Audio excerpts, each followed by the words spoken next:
Here's what you should know if you're thinking of getting pre-qualified for a mortgage to take advantage of these new low interest rates. This is Ron Weiss-Zakarski, your host for Black Hole Real Estate.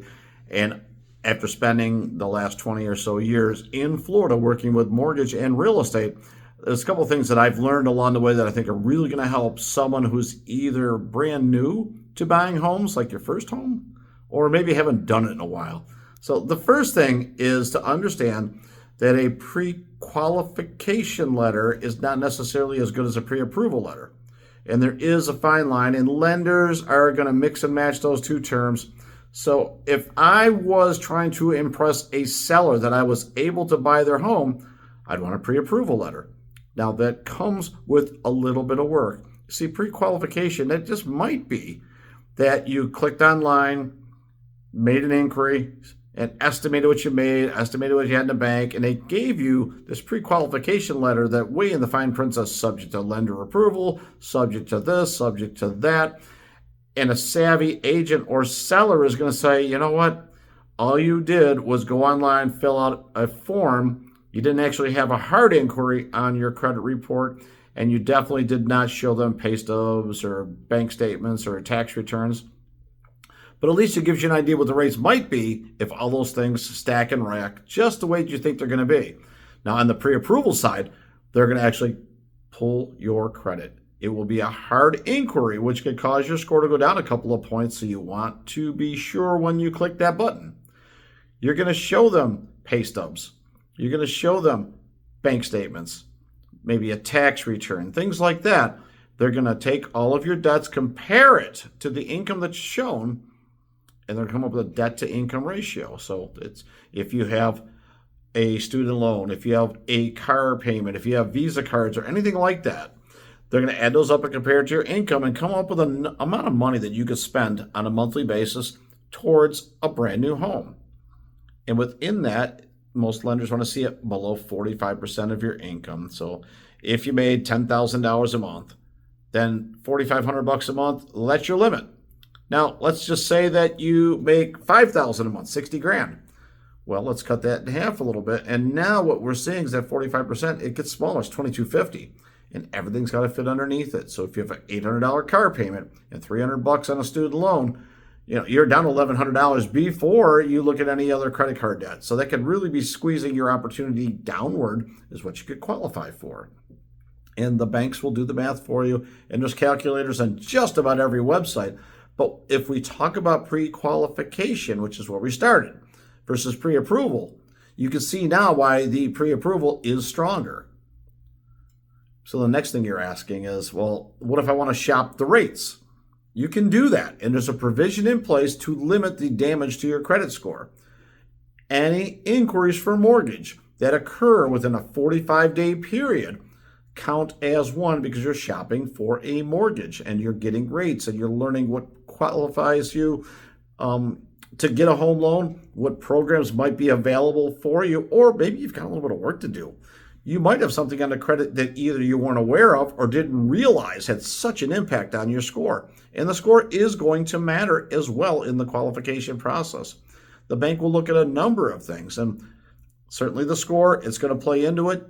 A lot of lenders want you above 660, but I've seen FHA and VA at 600, even below. So there's always these extenuating circumstances that can occur when you apply for a mortgage. And it makes sense if you're going to shop and you're going to look at homes, and maybe you go under a contract and you have an escrow deposit.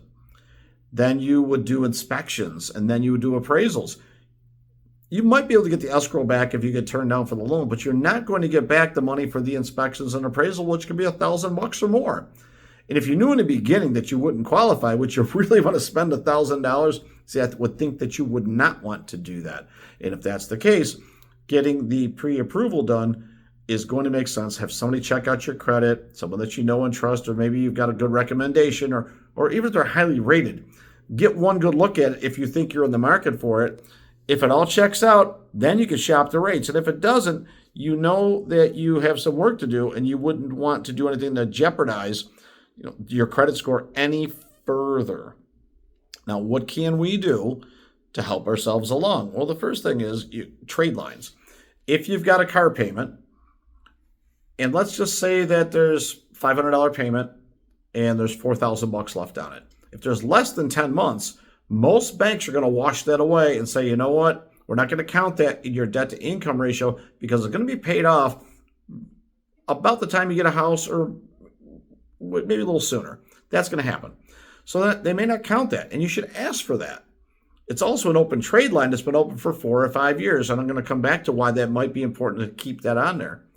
If you have credit cards and you've got some minimum payments on there, it might make sense to pay them down.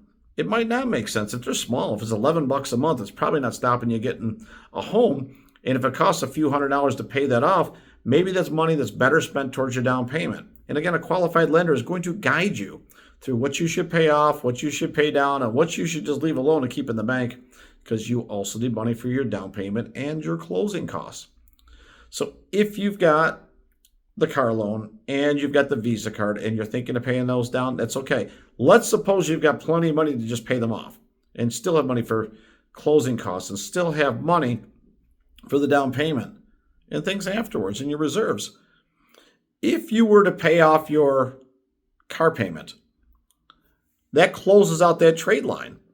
And one of the things that affects your score, if you've had that trade line, let's say for 5 or 6 years, and let's say that you've had a couple of credit cards for a couple of years each, if you have 3 trade lines, in the total number of years you've had them open, let's say 6 on the car, 2 on the Visa card, 2 on the other Visa card or whatever, 10 total years, your average trade line is 3.3 years. That helps your score because length of time that you have your credit open and paying it back on time helps you out. But if you close off the car payment, now stay with me because I don't want to lose you in the math here, but if you close out that car payment, you lose the 6 years of history because now it's a closed trade line. It's no longer active. It goes away. Now you've got 2 credit cards that are 2 years old. So in doing the right thing and paying off the car, you actually may have lowered your score because now your average length of credit is down to 2 years. Those 2 credit cards, 2 years each. So you want to think about strategically paying down or not paying down. You make the choice, but you could change a couple of things. If it gets rid of, if the payment is much higher and you get rid of it, but don't close it out, so you could do that with a credit card. You could pay the balance off on a credit card, but keep it open. Then it will count towards having your 3 trade lines that banks want to see and keep your average in place. Let's not overstate the average. Paying off 2 small credit cards and closing them out because you want to keep your longest trade line of your vehicle loan open, well, that's finite because once you pay off the vehicle, then you have no trade lines. So that's not something that you want to necessarily do. What I want you to think about is that every time you click a button to apply for credit, outside of 45 days on a mortgage, you'll get another hard inquiry, which will reduce your score a little bit. We're also coming up to the holidays, and everybody and their uncle is going to be saying, would you like to save 10% at checkout today on your bill? And every time you run that credit card to save $10 on your purchase, and you do it 4 or 5 times over the holidays, that could absolutely tank a score because now you've got 5 inquiries, you've taken on all kinds of new credit, and all of them are like a month old. It's going to severely drop the average age of your credit trade lines. If you got 2 or 3 brand new ones, and just think this over, in the other example, we had 10 years of history among 3 lines. Well, you have the same 10 years of history, but now you got 6 lines. You've reduced it from 3.3 to 1.6 years per trade line. That will harm your score. And I want to give you this math, and you can stop it, play this video back and forth, or just listen, but slowly play it back and forth and realize that you can help yourself in one area and actually harm yourself in another area. So in order to keep your score as high as possible, limit your inquiries. I think that's something we've all heard about, but now bringing it to light with the holidays there, a great reminder, don't do it. Closing out a trade line is not necessarily a good idea. Paying it down could absolutely be a good idea. Paying down a credit card could work for you. Maybe just don't close it out because that's an active trade line for you with no balance. That's kind of good in the eyes of the credit agencies. Those things will help you. So if you're shopping for a mortgage, get them all done in 45 days or just do one.